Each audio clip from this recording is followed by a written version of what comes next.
Hey crypto fam, what's up? This is Jacoby and I'm here today to tell you about the Persistence Matic StakeDrop and how you can earn some XPRT risk-free with your coins still in your own custody. We're not very courageous. We're kind of cowardly.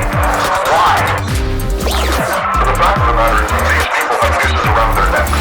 So it's awful horrible what they're doing to other people, but they're also doing it to themselves. It's actually slow motion suicide, and we ought to try to stop them. It's a stake drop. You might call it like an airdrop 3.0. You know, the first airdrops, you'd hold tokens, they'd drop it in your wallet after taking a snapshot. And then later on they had a form where you would stake your tokens up in a smart contract for some specified period of time and you could earn some tokens. But this one, you don't lock your tokens up. You're free to remove them at any time depending on the different networks unbonding period. But you basically stake, while a lot of these people are already actively staking towards Matic or towards one of the other network participants. There are 7 of them. So there was Cosmos, Kava, Luna, Terra Luna. Now there's Matic, and there's going to be Polkadot, Iris, and Tezos. Persistence wants to expose people who are already into staking to their token because they got some really cool stuff going on. They're all about proof of stake, and they have networked with other top tier validators that they work with. And one of the things that they're seeking to do is find trade financiers in Singapore, Switzerland, and other places that are interested in building their own proof of stake arm, like Persistence has Audit.one. Well, there's traditional trade institutions, enterprises, companies that want to get into this. They want to create a stable income out of it. So Persistence wants to help them do that and design their structure of their token, the function of their token, in such a way that the value that happens on the top layer from various types of financial transactions is accrued to the token, to the people participating in the security of the network through staking. So this is a good way to distribute the XPRT token and kind of get them on a head start before they even launch their public token sale. So that's basically what the stake drop is. In a minute, we'll tell you how to do that with Matic. It's really simple. Basically, you just send 0 Matic to the designated address that they post on their site. And in the memo field, you leave your Ethereum address where you want to receive your XPRT after the TGE. So after the TGE, they'll drop you the XPRT, and then there will be a 6 months hold period. And after that 6 months, they will be unlocked in increments on a vesting schedule. So that's how the stake drop works, and that's how you do it, and I'll show you how to do that. But before that, what is Persistence? So I told you a piece of what it is. It's kind of an array of things. You got the main chain, which is based off of the Cosmos model, where you have different hubs, different side chains, different kind of sectors that operate in different industries, specialize in different things. And then they have the software developer kit, where developers can come and build third-party applications to put on top of these various hubs, right? So over here you have like trade finance with people that are trading and things that a lot of everyday traders don't even touch. But there's this little kind of siloed sector that has kind of is limited currently in its liquidity to just a certain branch or a certain ilk of traders, right? So like you have cargo that's going around on ships, and they have invoices for that, so they can actually be trading that or getting loans for that while it's en route, right? And that's much more easy to do when you have it tokenized, when you have it put into an NFT, where you can trade it 24/7, or you can put all of them into a pool in tranches, and you can take loans, based on those. Or you can execute trades, and you can do it. You can find out solvency in real time. You can make trades much faster, so you're minimizing your opportunity costs. And so that alone, minimizing opportunity costs, is going to open up opportunities, open up liquidity, right? So not only that, but these being tokenized and stored on the main chain in the form of NFTs, and then being traded in third-party apps on the top layer. This is going to make the settlement times faster. So and then you have the access to that, all that liquid. It's becoming more liquid, and more investors, even crypto traders, are going to be able to trade it. So that's why they say they're bridging TradFi with DeFi. So they're tokenizing all this traditional finance assets and debts, putting them in tranches, or probably organized in various ways, and the crypto traders can get access to them in the form of NFTs.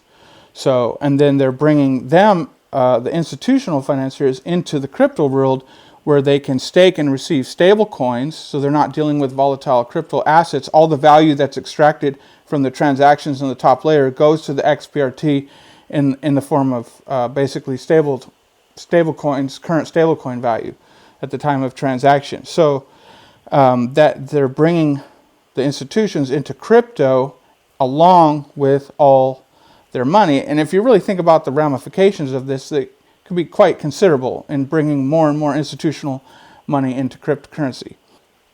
Yeah, so when you really start thinking about it, so that's why Persistent says, they're building a suite of financial products for the next generation. So there's so many different possibilities you could do with stuff with this, the stuff you could tokenize. Before with security tokens, people talked about tokenizing mortgages or tokenizing, ownership of various things or and whatnot. But this is a whole new level, and Persistence is very proactively involved, working with other think tanks to form interoperable standards for interchain NFTs. So they'll be able to trade these NFTs interchain, and and cooperating with others. And then they have a big, strong network in the APAC regions, the Asian Pacific area, and business network connections in that area. And then they work a lot with India. So there's a movement happening there. Even with COVID lockdowns, they're able to spread it. Imagine what it would be like if everybody could, go to conferences and meet up and hackathons in person and stuff. It would be squared. So anyways, they're working a lot with other India companies and companies in that region, like Luna, and then you have Matic, who has a strong developer company in India. So here we are. What is Matic? Well, of course, Matic's a product that really needs no introduction. They were the first ones. They'd built, the members of their team had built the Dagger mechanism, whatever you call it. It's I don't know if you call it software or what, but basically it tracks Ethereum transactions and Ethereum events in real time. So different exchanges use this tool a lot, and that's probably a lot of the reason why they got support from Coinbase and Binance in the early days.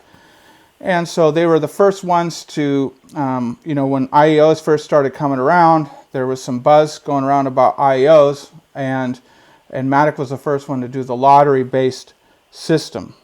That was April of 2019, and for every lottery ticket, people would get $300 worth of Matic, and they did, I think it was by May of 2019, the price had reached an all-time high of 4.5 cents, right? And that's a 17x from the ICO price. So there's some people that made a hefty profit investing in Matic. But what I find most interesting is that since launch, since opening up for sale on exchanges, it's never dropped below ICO price. It even hasn't dropped below the 1 cent level. And so that's extremely interesting, because you saw a lot of projects before that went below ICO prices. And some of them came out, a few, after that and rise back above that. But anyway, I just found that as an interesting statistic. Hey guys, it's me again. Another deep analysis of why I decided to invest with Matic. I knew it was called Matic this whole time. Matic. So I found Matic Network on Binance, and it was up 7%. And I thought, okay, I've never seen a coin stop at 7% being up. Pretty sure it keeps going up, I don't think, a coin has ever gone down from that. So that was a big selling point. And then also think about it. Matic, does that mean automatically become rich? You know what I'm saying? So you have to read between the lines. Automatically become rich? I think so. Keep following me for more tips. So they raised about $5 million, really low market cap. So there was a lot of room there for investors to make money. And yeah, so they have strong fundamentals, low market cap, and some people believe that they've solved the blockchain trilemma. So, you know, you want scalability, security, and decentralization. And it's hard to have all three of those. You kind of have to have a trade-off between those. But so they have the plasma chain. Well, I don't know if you'd call it a separate chain, but if there's any Matic developers or developers who understand this, please write me and clarify. But basically, they have the plasma bridge and they have the proof of stake bridge. So the proof of stake is a chain that's secured by Matic stakers. And the really cool thing is this very month, they're removing the Matic validators from the network of Matic validators, and they're moving into a fully decentralized validation. The proof of stake network secures that, and then the plasma is a little bit more secure, but the thing with the plasma is it's not as flexible. You can't use the tokens as fast or like on the dApps the way you can with the proof of stake side. But there is a dev I was talking to who said he's working on a proof of concept for kind of connecting the plasma tokens with the proof of stake, the wrapped ERC20s and whatnot. So anyways, when you transfer to Matic network, the only token that you really want to use on Plasma is the Matic token, because it's an ERC20 on Ethereum, but when it's wrapped and sent over to the Matic network, it's a little bit different. I don't completely understand in what way, but it's slightly different than other ERC20s. It's not a standard ERC20. So use the Plasma bridge for Matic, use proof of stake bridge for everything else. If you want to keep your assets secure, I'd say just keep them on the main chain on Ethereum. Keep them in your hardware wallet or whatnot. So Matic can scale up to 7,200 transactions per second, and with other side chains they can go even higher. And now they've teamed up with, or in the past they teamed up with Bluezell, who helps them to scale games. So they can have decentralized data storage for gaming dApps built on Matic. So they're really kind of in early days. They got a really strong network effect. They have a really strong social following. You know, they've got a comparably low market cap, I think, for what they're offering to the industry. I would say they're immensely undervalued. They're home to over 77 dApps. Right now, currently the annual percentage rate for those that stake their tokens is 28%. They have 2-second block times. And I'm trying to find, what is it that they allocated 12% of its total supply of 12 billion tokens to fund the staking rewards. And in the first year, the rewards are the heaviest. So this year, this staking just started back in June, I think it was. So if you get in now and stake Matic, this is one of the best times to be doing it, to get rewarded for being an early participant. And this coin has a lot of room to grow, and with the heaviest staking rewards right now, I'd highly encourage you to check that out. And I'm going to show you how to do that here in just a second.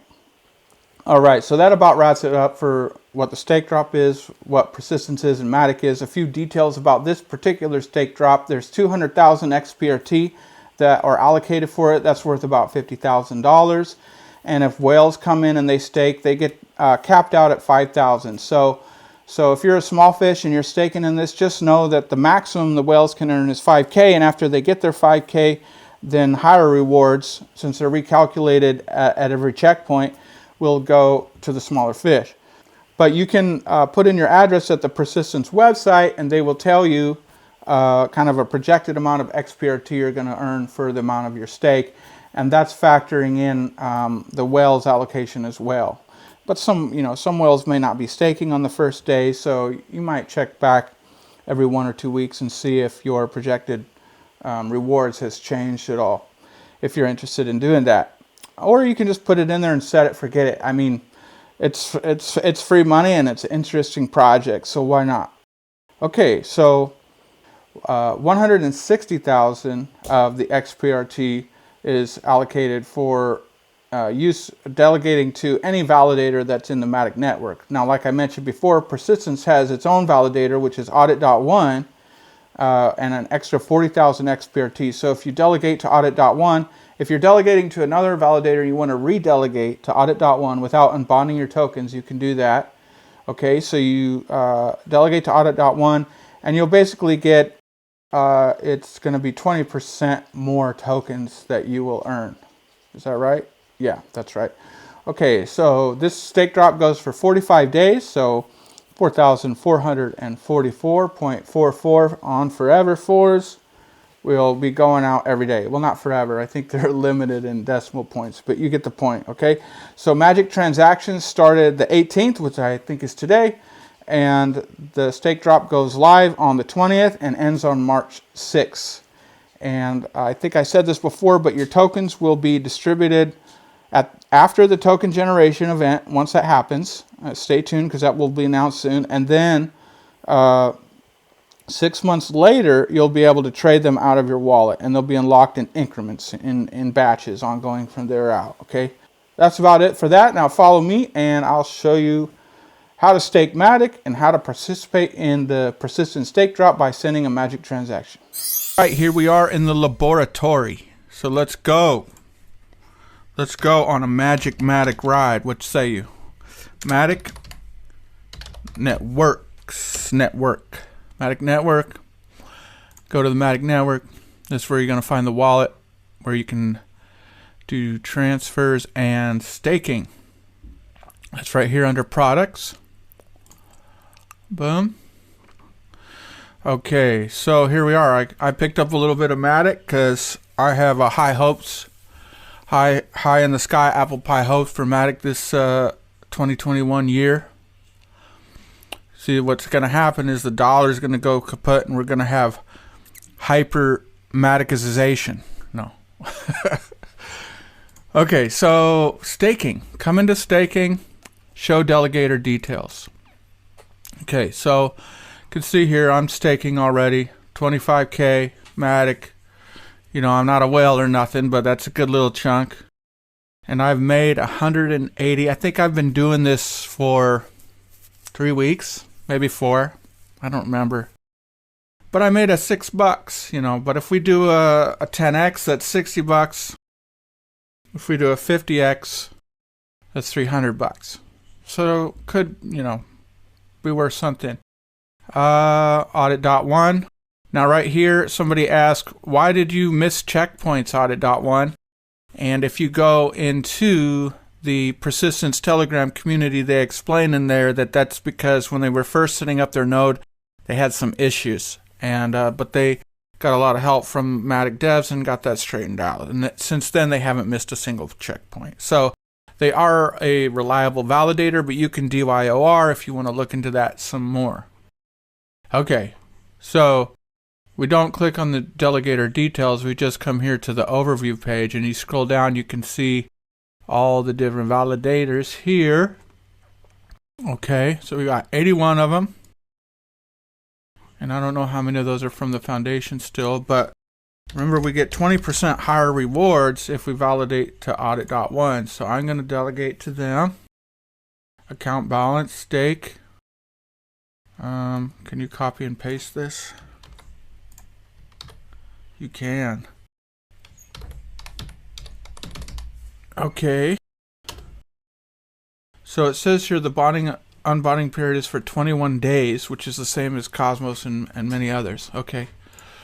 All right, so let's do it. Delegating. Signature request. Sign. Expected to take some time to get confirmed because of likely congestion on Ethereum if it's taking too much time. Congratulations! All right. I'm a Matic staking whale now. Okay. This has an update. I imagine this is going to take a little bit. Oh yeah, it says it will reflect after 12 confirmations. Okay, so something to know is that if you're delegating to any other validator and you send your magic transaction, you can redelegate and then you don't have to send the magic transaction again. You can also add to your stake or unbond from your stake. And every checkpoint, they'll recalibrate what percentage of the pie you're earning in XPRT rewards. There it is. Boom. 41,500 Matic staked. All right, now we can do our magic transaction. So let's go to the Persistence website. Persistence.1. If I can, Persistence.1 or /StakeDrop, or click on the red button. Here we are. Okay, so these three are completed. In this one we want to participate. Here's our details here. So we can't enter our address yet until after we've sent the magic transaction. So you just scroll down here. So look here, we have already, people have been sending magic transactions in for less than a day now. And we have 46 million staked to audit 1 with almost 70 million total staked. Wow. That's good. What is that? What is that? Let's go to CoinGecko.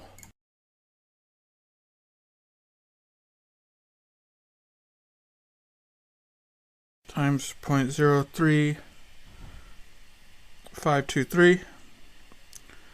That's almost $2.5 million already participating, and rewards haven't even begun yet. Not too shabby.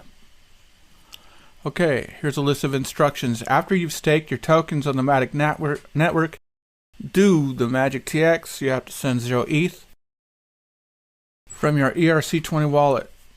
Note, this address has to be the same address from which you've staked your Matic tokens. If you try to send more than 0 ETH, the transaction will fail. Okay, so in the past 3 stake drops, people were supposed to put their Ethereum address in the memo field when they sent this transaction. But for this one, they don't have to, because they're sending directly from their Ethereum address. So that will automatically register it. All right, so let's go ahead and send that magic transaction. If we go over here to the blog tutorial, it instructs us to make sure to set a gas limit of 50,000. I actually did not do this the first time, and I had a transaction pending for 8 hours, which I had to figure out how to go back and cancel, which actually was very easy. So if you get hung up with, you try to use low gas and it doesn't go through, all you got to do is go over here to activity and then come down and click cancel on that transaction, and that will should get you back up and running. Okay, so we're going to send our magic transaction. Make sure I copied this. Just click on the copy icon there. Send. And then we want to go into advanced options, set our gas limit to 50K, save that, send 0 ETH. If you send more than 0 ETH, the magic transaction will be rejected. It means you're not a good magician. Okay, so transaction fee, $5. All right, hope this is good. Here we go. And confirm. Alright, we'll open up our Etherscan and just hold tight for a few minutes.